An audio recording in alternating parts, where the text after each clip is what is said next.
नमस्कार. मध्ये आपल्या सगळ्यांचं पुन्हा एकदा स्वागत. सोयाबीनचा बाजारभाव आतापर्यंत हमी भावापेक्षा किमान 1000 ते 1200 रुपयानं कमी आहे. अनेक शेतकरी बाजारभाव वाढीची वाट पाहत थांबलेले आहेत. मग या पुढच्या टप्प्यात बाजारभाव कसे राहतील? हमी भावाचा टप्पा बाजारभाव ओलांडतील का? हमी भावाने नेमकं खरेदीचं काय चालू आहे? या सगळ्यांचा आढावा आता आपण या मुलाखतीमधून घेणार आहोत. आणि सोयाबीन बाजाराचे सगळी माहिती आपल्याला आज देण्यासाठी आपल्यासोबत आहेत शेतीमाल बाजार विश्लेषक दिनेश सोमानी सर. सर, आपलं स्वागत आहे मध्ये. नमस्कार अनिल, बहुत बहुत धन्यवाद आमंत्रित करने के लिए। बहुत समय के बाद हम मिल रहे हैं और मन से तो मैं काफी बार संबोधित करता हूं, लेकिन एग्रोवन से करने का मेरा विशेष स्वार्थ ये होता है कि मैं अपने सारे किसान भाइयों से कनेक्ट कर पाता हूं और उनके अपनेपन के कारण ही मैं एग्री मार्केट निरंतर ट्रैक करता रहता हूं। धन्यवाद, बहुत बहुत धन्यवाद। जी सर, बिल्कुल। सर, पहला सवाल यही है कि अभी सोयाबीन मार्केट में जो मंदी हम लोगों को देखने मिल रही है, भाव कम है, वो किस वजह से कम है? ऐसे क्या रीजन है कि उसके वजह से सोयाबीन के भाव नहीं बढ़ रहे हैं अभी? देखो अनिल, सोयाबीन का मुख्य कारण जो भाव बढ़ने का होता है वो सोया मील के एक्सपोर्ट पर होता है। और अभी हमारी जो है डिस्पैरिटी में चल रही है, मतलब इंटरनेशनल मार्केट से अगर हम सोयाबीन देखते हैं तो हमारा मार्केट अभी भी 50 से 60 डॉलर प्रीमियम पे चल रहा है, जिसके कारण से एक्सपोर्ट में थोड़ा सा रुकावट आ चुकी है। दूसरी बात यह है कि यहाँ पर जो है प्राइजेस में जबकि अनलेस एंड अनटिल सोयाबीन के प्राइजेस में इजाफा होता है या वहाँ एक्सपोर्ट बहुत ज्यादा बढ़ता है या प्राइजेस में इजाफा होने के चांसेस कम है। इंटरनेशनल मार्केट एक ही लेवल पर काफी समय से स्ट्रक्ड अप है और इसीलिए हमारे यहाँ एक्सपोर्ट में काफी अच्छे रेट्स मिल नहीं रहे हैं और हमारे यहाँ सोयाबीन कम से कम 900 से 1300 रुपए बिलो एमएसपी बिक रहा है। जी सर।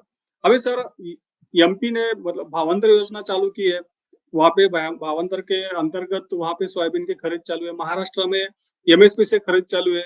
तो ये दोनों स्टेट में जो अभी स्टेट गवर्नमेंट का जो भी अभी एक्शन है मार्केट में, तो इसका आने वाले दिनों में क्या इम्पैक्ट पड़ सकता है? बहुत ही बढ़िया योजना है, खासकर एमपी वालों के लिए। मतलब अगर आप देखते हो कि मार्केट प्राइस जो है 4200-4300 बिक रही है और जो एमएसपी है वो 5328 की है, मतलब काफी अच्छा। और भावांतर का सिंपल कंसेप्ट है, जो मार्केट रेट है वो डेली अपडेट करते हैं, वीकली उसका अपडेशन लेते हैं और जो डिफरेंस है वो डायरेक्ट आपके अकाउंट में ट्रांसफर होता है। यूं समझ लो जो मंडी रेट अगर 4000 के आसपास बिक रहा है और एमएसपी 5328 है, तो 1300-2800 रुपए आपके डायरेक्ट अकाउंट में ट्रांसफर मिलता है। ये स्कीम मेरे हिसाब से कुछ अक्टूबर अभी शुरू हुई है। रिसेंटली परचेसिंग जो है 25 नवंबर से शुरू हुई है गवर्नमेंट के वहां पर।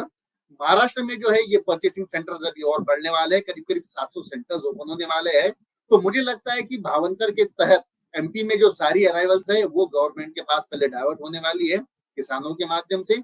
और यहाँ पर अगर गवर्नमेंट एमएसपी पे परचेस करती है तो बेटर वे है कि आप पहले गवर्नमेंट को माल दिलवा सकते हो। इस तरह से क्या जो अराइवल्स का प्रेशर है अभी जो आ रखा है वो गवर्नमेंट की ओर ट्रांसफर होगा और प्राइसेस में बहुत ज्यादा दबाव हमें देखने नहीं मिलेगा। जी। अभी सर, अगर एमएसपी से खरीद अगर बढ़ती है महाराष्ट्र में, उधर भावांतर के अंतर्गत भी हम लोगों ने देखे कि खरीद बहुत ज्यादा बढ़ रही है, किसान भावांतर के अंदर अपना माल बेच रहे हैं। 2017-18 में जब पहली बार एमपी ने ये स्कीम लाई थी, तब हम लोगों ने देखा था जैसे उनका भावांतर का टाइम खत्म हो गया था, तो हम लोगों ने भाव में बहुत अच्छा उछाल देखने मिला था। मतलब लगभग 20% तक सोयाबीन के भाव बढ़े थे। क्या इस साल भी ऐसे होने की संभावना है महाराष्ट्र का और एमपी का, अगर हम लोग ध्यान में रखें तो?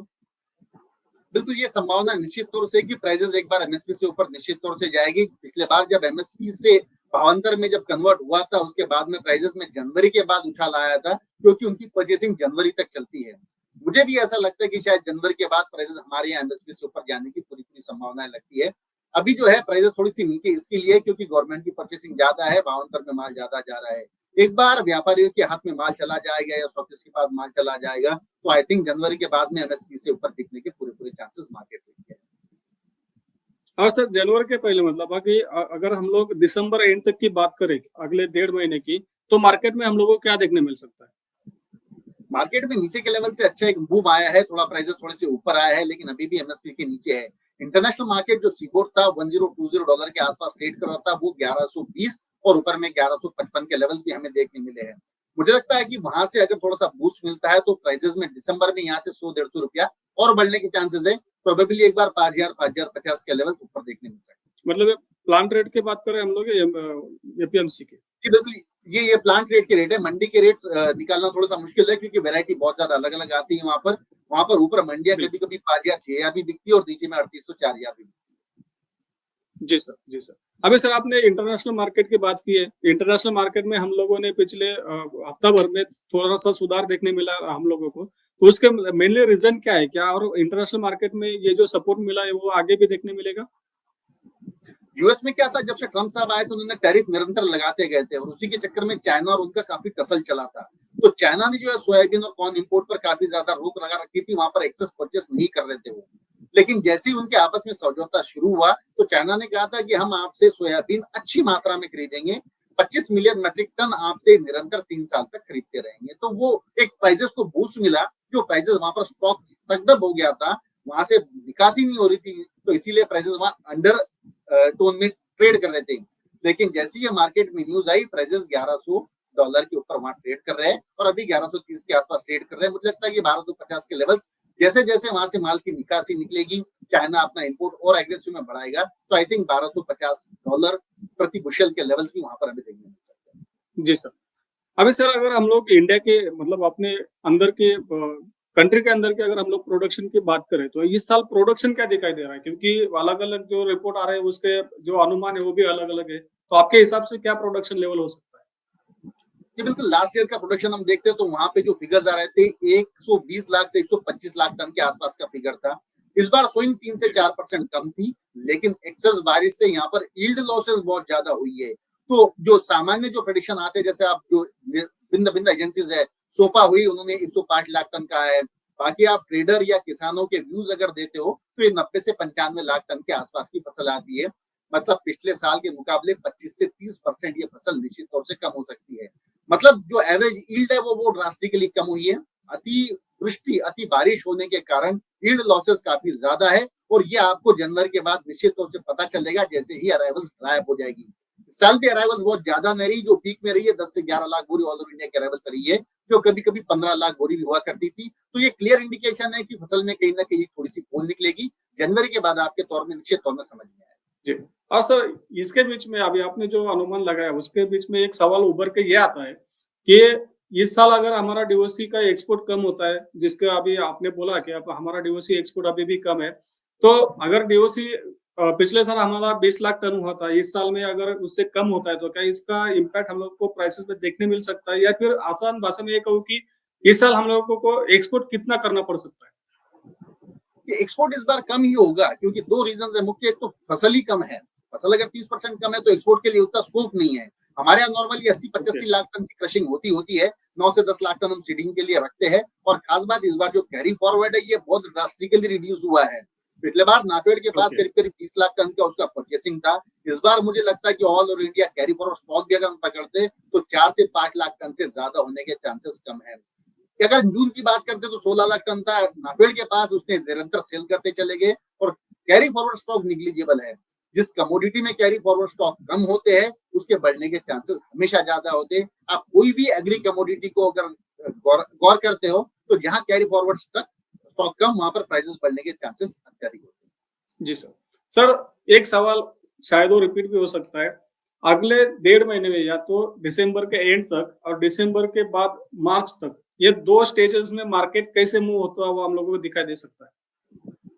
जी बिल्कुल, मुझे लगता है कि जैसे जैसे अराइवल्स जो है ये किसानों से निकलकर व्यापारियों के पास और गवर्नमेंट के पास चली जाएगी, मुझे लगता है कि नाफेड नहीं एमएसपी से नीचे बेचने का प्रयास नहीं करेगी, तो प्रोबेबली जनवरी एंड तक आपको एमएसपी से ऊपर प्राइसेस देखने मिल सकती है।